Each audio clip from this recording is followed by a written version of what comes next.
Lisa n'avait que 10 ans, mais ses yeux bruns exprimaient la profondeur de quelqu'un qui avait déjà trop vu la vie. Ses cheveux tombaient en bataille sur ses épaules, encadrant un visage délicat qui cachait une détermination farouche. Assise à la table de la cuisine, elle se penchait sur un cahier usé, ses lèvres remuant silencieusement alors qu'elle résolvait un problème de mathématiques. La pointe du crayon glissait doucement sur la page, chaque ligne traçant les contours d'un avenir qu'elle rêvait plus sûr. Dans cet univers fait de graphite et de papier, Lisa paraissait une enfant ordinaire. Mais au fond, elle savait qu'elle n'avait pas le luxe de l'être. Le claquement sec d'une porte brisa soudain le silence. « Il faut toujours avoir raison, n'est-ce pas ?»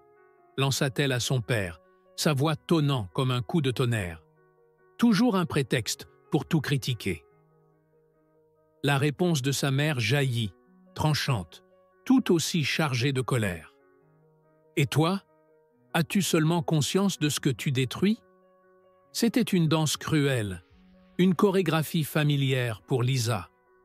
Ses doigts se crispèrent sur son crayon, cherchant désespérément refuge dans son problème de maths, comme on s'agrippe à un canot de sauvetage.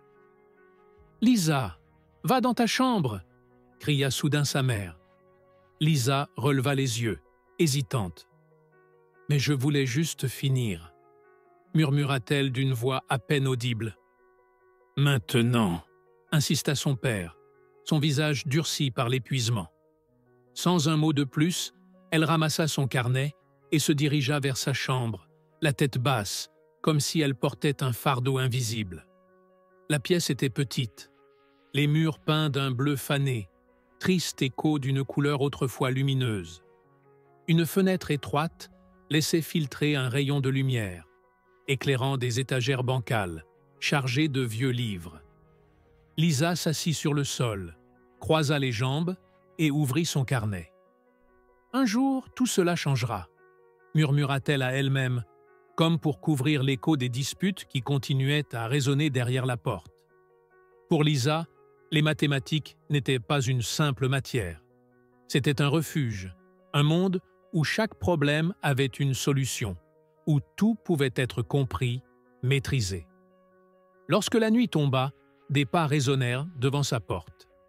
Elle s'ouvrit lentement, dévoilant le visage fatigué de sa mère, les yeux gonflés par les larmes. « Tout va bien ici ?» demanda-t-elle, sa voix alourdie de culpabilité. Lisa haussa les épaules. « J'étudie, c'est tout. » Sa mère soupira, hésitant à ajouter quelque chose, mais referma la porte en silence, laissant derrière elle un poids tangible. Pour Lisa, étudier n'était pas seulement une échappatoire, c'était sa bouée de sauvetage, la clé d'une liberté qu'elle convoitait plus que tout. Elle savait que grâce à son dévouement, elle pourrait bâtir un avenir où le chaos ne la toucherait plus. « Je m'en sortirai, je serai bien plus que ça », se promit-elle en traçant une nouvelle équation sur son carnet. Dans la salle de classe, Lisa se sentait vivante. C'était son sanctuaire, un monde où les cris et les conflits de chez elle ne pouvaient l'atteindre. Assise au deuxième rang, son cahier ouvert, les yeux fixés sur le tableau, elle paraissait semblable aux autres élèves. Mais il y avait quelque chose en elle, une intensité qui la distinguait. Sa main était toujours la première à se lever, et son esprit semblait résoudre les énigmes avant même que le professeur ne les ait terminées. Madame Judith entra, son autorité silencieuse imposant aussitôt le calme. Grande, au nez anguleux et au regard perçant, elle était connue pour sa rigueur intimidante, pour certains, inspirante, pour d'autres. « Commençons », déclara-t-elle, en inscrivant une série d'équations au tableau, sa voix aussi directe que sa posture. Pour Lisa, ces lignes de chiffres et de symboles étaient bien plus que des exercices. Elles représentaient une promesse, celle d'un futur meilleur. Tandis que Madame Judith expliquait la leçon du jour, Lisa suivait chaque détail avec une concentration inébranlable. Mais un détail dans l'équation au tableau attira son attention. Une erreur s'était glissée dans le raisonnement. Lisa hésita, consciente du risque. Pourtant, son esprit logique ne pouvait laisser passer ce qu'elle avait remarqué. Prenant une inspiration discrète, elle leva la main. « Excusez-moi, Madame Judith, » dit-elle d'une voix basse mais assurée. « Je pense qu'il y a une petite erreur dans la formule. La variable devrait être au numérateur, pas au dénominateur. » Un silence tendu tomba sur la classe. Les élèves arrêtèrent d'écrire et levèrent les yeux, leurs regards oscillant entre Lisa et Judith. La professeure se figea, ses traits se durcirent, et elle posa un regard perçant sur Lisa. « Tu crois en savoir plus que moi ?» Lisa lâcha-t-elle d'un ton sec, teinté de sarcasme. Lisa sentit son cœur se serrer, mais elle resta calme. « Non, madame, » répondit-elle respectueusement. « J'ai juste pensé qu'il y avait peut-être une petite erreur. »« Une petite erreur ?» répéta Judith, croisant les bras. Sa voix tranchante. « Laisse-moi t'expliquer quelque chose. C'est moi la prof ici. Toi, tu es l'élève. Mon rôle est d'enseigner et le tien d'apprendre.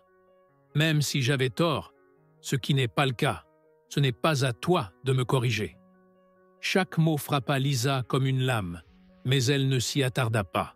« Compris ?» conclut Judith, son regard mêlant froideur et défi. Lisa hocha la tête, choisissant de ne pas répondre.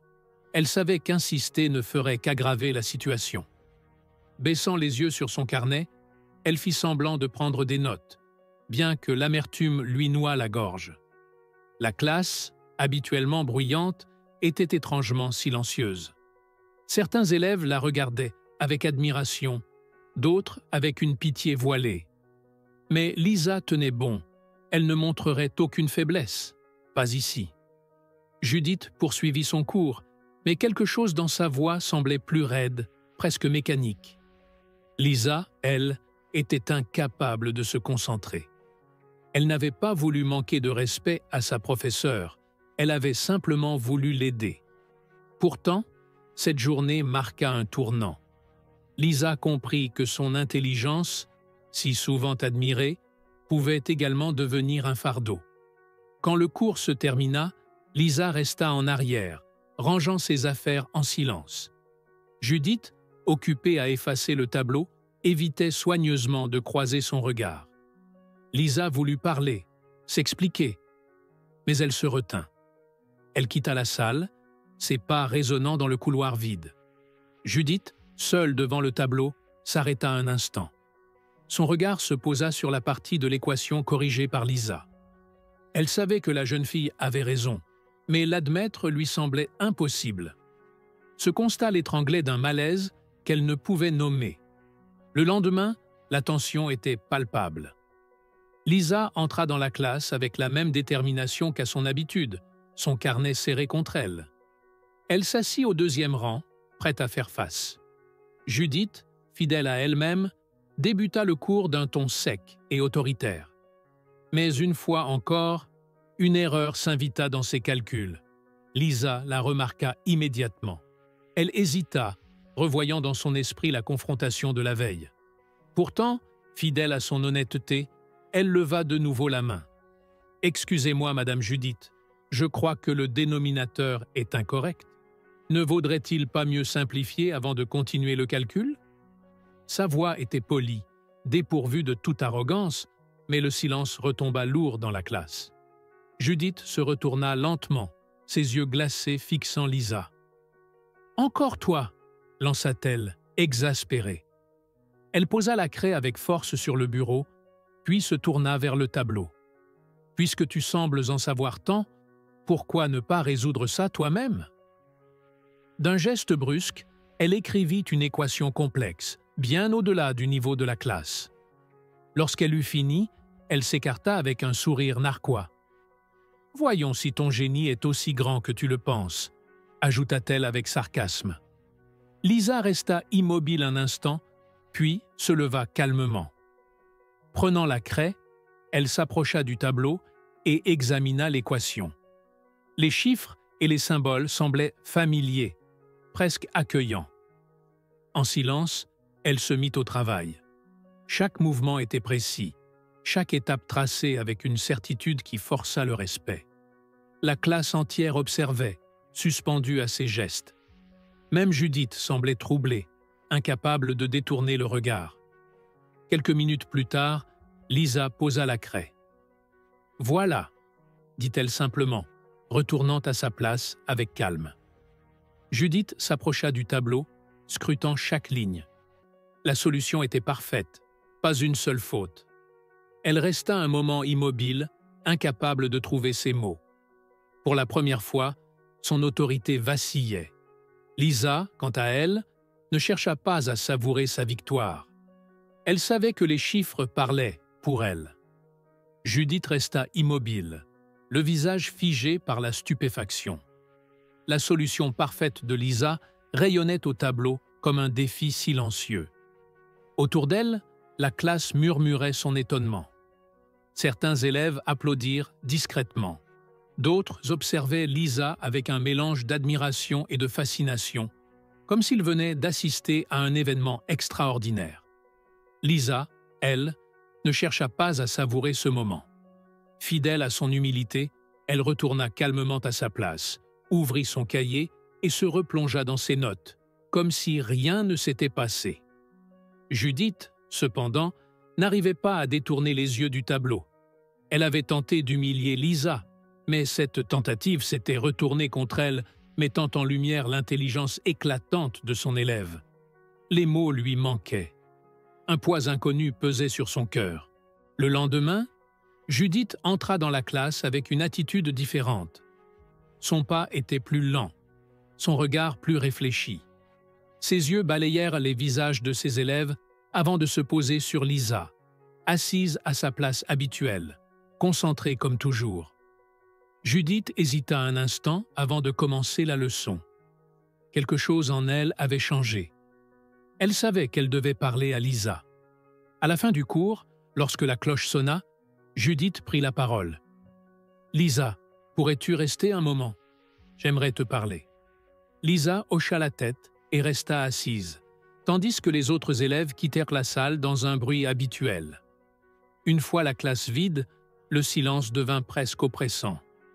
Judith s'approcha et s'assit près de Lisa, ses mains croisées, l'air inhabituellement hésitant. « Je veux m'excuser », commença-t-elle doucement. Lisa releva les yeux, surprise. « Ce qui s'est passé hier et à d'autres moments, j'ai été injuste envers toi. J'ai usé de mon autorité de manière inappropriée, et c'était mal. » Lisa baissa les yeux, jouant nerveusement avec son crayon. « Ce n'est pas grave, mademoiselle Judith, » murmura-t-elle. « Non, Lisa, » insista Judith, sa voix empreinte de sincérité. « Ce n'est pas bien. J'ai eu tort, et tu mérites de l'entendre. » Un silence s'installa. Lisa prit une profonde inspiration avant de parler, sa voix tremblant légèrement. « Ma maison, ce n'est pas un endroit facile. Mes parents se disputent tout le temps. J'essaie de ne pas écouter, mais c'est parfois difficile. » Elle s'interrompit un instant, ne sachant trop comment continuer. Judith la regarda en silence, comprenant enfin ce que cachait la jeune fille. La tête pleine de soucis, Lisa ne faisait qu'essayer de trouver une échappatoire dans les chiffres et les équations. Judith se leva lentement et posa une main douce sur l'épaule de Lisa. « Je comprends mieux maintenant. Mais tu sais, l'intelligence, ce n'est pas seulement résoudre des problèmes, c'est aussi savoir quand pardonner et quand tendre la main. » Lisa la regarda, confuse mais touchée. Puis, après un silence, elle répondit simplement « Je ferai de mon mieux, mademoiselle Judith. » Et c'était tout. Judith se tourna vers la porte, une expression nouvelle sur son visage. Lisa, elle, savait qu'elle avait gagné une bataille bien plus importante que n'importe quelle équation. Elle avait ouvert la porte à quelque chose qu'elle n'avait pas vu venir. Sur le chemin du retour, Lisa se tourna vers Judith et dit avec sincérité « Je n'aurais jamais pu y arriver sans vous. » Judith secoua doucement la tête. « Tu aurais pu, Lisa. Je t'ai seulement aidé à voir ce dont tu étais déjà capable. » Elles savaient toutes les deux que ce jour marquait le début de quelque chose de bien plus grand. Les jours de Lisa avaient changé depuis ce concours. Désormais, elle se levait chaque matin pour se rendre dans l'une des écoles les plus prestigieuses du pays. Gagner le concours lui avait offert une bourse complète, un tremplin vers un avenir qu'elle n'avait osé qu'imaginer. L'école était impressionnante. Les couloirs spacieux, les tableaux numériques et les salles modernes ressemblaient à un autre monde. Les étudiants, avec leurs uniformes impeccables et leur assurance naturelle, semblaient tout droit sortis d'un magazine. Lisa, avec son sac à dos usé et son carnet patiné, se sentait parfois à l'écart, mais elle gardait la tête haute. Elle s'était battue pour être ici et elle ne laisserait pas cet environnement la décourager. Les premiers jours furent éprouvants. Les cours étaient complexes, le rythme effréné. La plupart de ses camarades avaient des bases solides acquises dans des écoles d'élite. Lisa passait de longues heures à rattraper son retard, souvent seule dans la bibliothèque. « Je n'ai rien à faire ici », se disait-elle parfois, accablée par le doute. Mais à chaque moment de faiblesse, elle se rappelait les paroles de Judith. « Tu es plus que capable, Lisa. » Au fil des semaines, Lisa trouva peu à peu ses marques. Sa détermination et son humilité commencèrent à attirer l'attention. Ses professeurs remarquèrent son intelligence et sa capacité à persévérer. Un jour, lors d'un cours de physique, elle résolut une équation complexe que personne d'autre ne comprenait. « Tu es un génie, ou quoi ?» lança un camarade avec un mélange d'admiration et d'humour. Lisa répondit par un sourire timide, mais à l'intérieur, elle sentit sa confiance grandir. La socialisation fut un autre défi. Dans cet environnement où les réseaux sociaux et les amitiés stratégiques semblaient aussi importants que les notes, Lisa avait du mal à s'intégrer. Un jour, une élève nommée Sophia, initialement distante, l'aborda après un projet de groupe. « Tu es vraiment douée, Lisa. Ça te dirait qu'on étudie ensemble ?» C'était le début d'une amitié qui apporta à Lisa un sentiment de normalité dans ce nouvel environnement. Malgré tout, Lisa restait en contact avec Judith. Tous les samedis, elle se retrouvait pour discuter des défis de la semaine. « Ils sont tellement en avance, Madame Judith. Parfois, j'ai l'impression que je ne les rattraperai jamais, » avoua Lisa un jour. Judith lui répondit avec son calme habituel. « Lisa, rappelle-toi que l'apprentissage n'est pas une course. Il s'agit de continuer à avancer. » Ces mots résonnaient en Lisa chaque fois qu'elle se sentait dépassée. Peu à peu, elle transforma ses difficultés en opportunités. Elle rejoignit des clubs scientifiques, participa à des concours et tira parti des ressources de l'école. Un soir, assise dans son dortoir, Lisa relut ses vieilles notes, souvenirs de ses séances avec Judith. Parmi les formules et les annotations, elle trouva l'essence de ce qui l'avait menée jusque-là. Le travail acharné, les rêves et le soutien inébranlable de ceux qui croyaient en elle. En regardant par la fenêtre, elle contempla le ciel étoilé avec un profond sentiment de certitude. Elle était exactement là où elle devait être. Le passage de l'école prestigieuse à l'université d'élite s'était fait naturellement, presque inévitablement, grâce à son talent sans égal et à son travail acharné. Lisa avait gravi les échelons de l'excellence académique. Aujourd'hui, à une trentaine d'années, elle était une entrepreneuse prospère, à la tête de l'un des projets sociaux les plus innovants du pays. Dans une salle de conférence baignée de lumière naturelle, grâce à ses immenses baies vitrées, Lisa ajusta le micro de son élégant blazer. Autour d'elle, des professionnels influents et respectés attendaient avec attention qu'elle commence sa présentation. « Quand j'étais enfant », commença-t-elle d'une voix ferme, mais empreinte d'émotion. « Je ne savais pas si je pourrais changer ma réalité, mais une chose était claire. J'ai toujours cru que la connaissance était ma meilleure chance. Aujourd'hui, je veux offrir cette même opportunité à d'autres enfants, car je sais à quel point elle peut transformer des vies. » Les souvenirs affluèrent alors qu'elle prononçait ces mots. Le bruit des disputes à la maison, les nuits passées à résoudre des équations dans sa petite chambre, et cette compétition qui avait tout changé. Elle pensait surtout à Judith, L'enseignante, qui, malgré ses débuts difficiles, était devenue une figure essentielle de son parcours. Le projet de Lisa, Bridge to the Future, ne se limitait pas à l'enseignement des mathématiques ou des sciences. Il offrait un espace où les talents des enfants issus de milieux défavorisés pouvaient être reconnus et cultivés. Chaque enfant qu'elle rencontrait dans le programme lui rappelait un peu d'elle-même, l'étincelle dans leurs yeux, la soif d'apprendre et parfois la douleur de porter des responsabilités trop lourdes pour leur jeune âge. Mais pour Lisa, le succès ne se mesurait pas qu'en récompense ou en reconnaissance médiatique. Les magazines l'appelaient visionnaire de l'éducation ou génie des solutions sociales, mais elle refusait de centrer l'attention sur elle-même. Les véritables héros, disait-elle souvent, ce sont ces enfants qui se battent pour changer leur vie. Malgré un emploi du temps chargé, Lisa participait activement aux activités du programme. Elle enseignait, encadrait et écoutait. Lors d'une conversation avec un garçon de 8 ans, particulièrement doué en sciences, il lui demanda « Comment avez-vous réussi à quitter l'endroit où vous étiez ?» Lisa sourit, se revoyant à son âge, perdue dans ses cahiers et ses rêves. « Avec beaucoup d'efforts, » répondit-elle, « et parce que j'avais des gens qui croyaient en moi. Maintenant, c'est à ton tour d'y croire. » Elle n'oubliait jamais d'où elle venait. Lors de ses visites dans sa ville natale, elle prenait le temps de parcourir les couloirs de l'ancienne école où tout avait commencé.